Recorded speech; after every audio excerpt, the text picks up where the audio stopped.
let me keep it shared for now. So the next option is alert type, how it should be specified, whether it should be scheduled to run at every specific hour or day or week or month. So since it is a server performance, we'll keep it real time. And also the trigger condition, what should be the trigger condition? It should be each result should trigger an event, or is it based on custom? We can also keep it something like count greater than 10. If this count is increased or more than 10, these errors in our logs, then it will trigger an alert.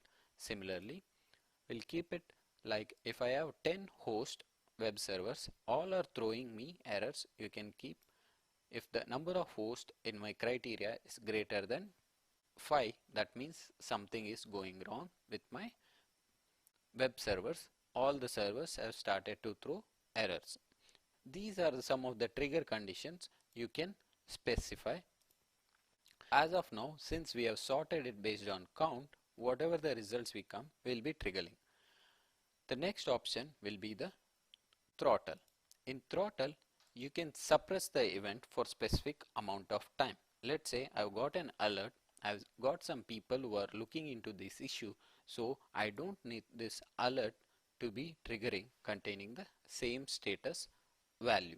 So this is my field, even I get one value, that is 503, alert got fired and somebody is looking into it, and again if the status field throws 503, it will be suppressed for 60 minutes, so that we give them 1 hour window to fix this issue or identify what is the cause of the issue and take remediate actions.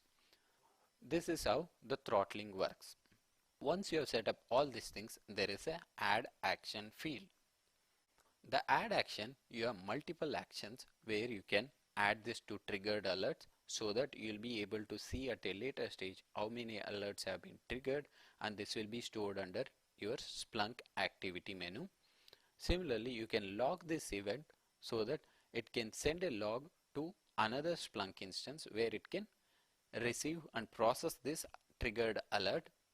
And similarly, there is an option to run a script. Let's say whenever there is a multiple 503, I will restart my server. So you can probably write a small Python or a bash script and invoke this using your run script and mention the script name.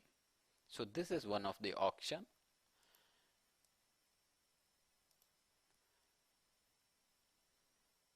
So the next action will be send email, which will be very basic.